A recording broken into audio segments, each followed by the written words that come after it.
Et bonsoir. Je viens aujourd'hui te parler d'un sujet qui me préoccupe. Je viens te parler des enfants.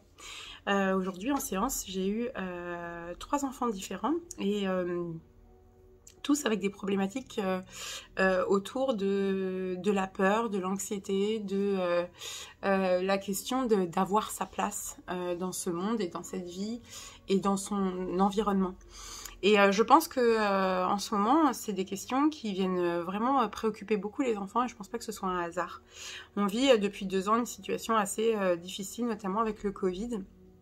Et dans les messages qu'on entend et les messages notamment d'information qui nous parviennent, il y a savamment distillé beaucoup d'arguments qui se servent de la peur, qui se servent de l'insécurité et qui distillent ça dans les messages. Et malheureusement, je suis en train d'observer que les personnes qui malheureusement le vivent le plus mal et sont les victimes principales de ces modes opératoires, ce sont les personnes qui sont le plus insécures, ce sont les personnes qui sont le plus vulnérables, ce sont les personnes qui ont le plus besoin de notre protection. Voilà, donc je sais pas si, voilà, je parle même pas de tirer le signal d'alarme parce que j'ai envie de dire aujourd'hui on en entend de toutes parts des messages qui disent attention, attention, attention à votre santé mentale, attention à ci, attention à ça. Et finalement, ça fait plus peur qu'autre chose. Donc, moi, j'ai plutôt envie de vous donner un conseil. Aujourd'hui, j'ai envie de vous dire d'être attentif à ce que vivent vos enfants, d'être très attentif à leur permettre d'exprimer ce qu'ils ressentent, ou en tout cas d'essayer de les aider à mettre des mots sur ce qu'ils ressentent, parce que le fait de pouvoir le verbaliser et en discuter, ça va beaucoup les participer à les rassurer. Et puis j'ai envie de vous dire aussi, faites attention à prendre en charge vos propres peurs.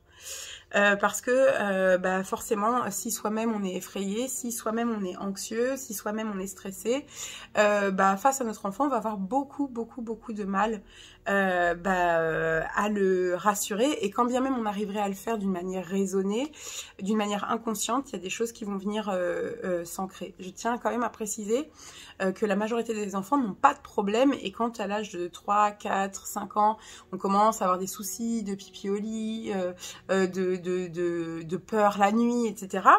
Bon, alors certes, ça peut être un peu en rapport avec le développement de l'enfant, mais si ça persiste et que ça dure, ça parle surtout du fait que l'enfant est éponge et que du coup, il absorbe dans son environnement direct ses émotions et qu'il éprouve le besoin de relâcher et de libérer après, et qui par des manifestations, notamment somatiques.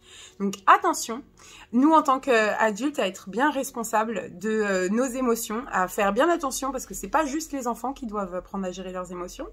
Gérer, ça veut dire accueillir, hein, je répète, rien de plus, hein, ça veut pas dire contrôler, poser des freins dessus, ça veut dire se laisser traverser, et que donc c'est plus parce qu'ils nous voient faire, par l'exemple qu'on leur donne, qu'ils apprennent eux-mêmes comment faire avec leurs propres émotions, que les conseils qu'on va leur donner ou les reproches qu'on leur ferait ou les méthodes et exercices qu'on leur demanderait de faire. Ne demandez pas à vos enfants, en gros, de faire ce que vous ne faites pas pour vous-même. Ça ne fonctionnera pas.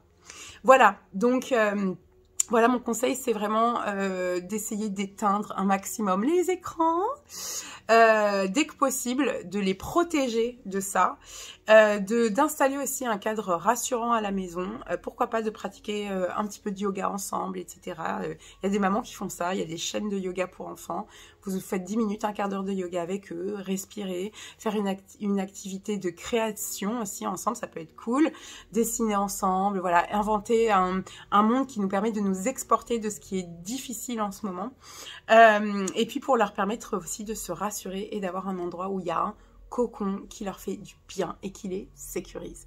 Voilà, c'était mon conseil du jour. Je vous embrasse très fort, prenez bien soin de vous et n'hésitez pas à commenter et à me faire part voilà, de vos remarques à ce sujet. À bientôt. Mouah.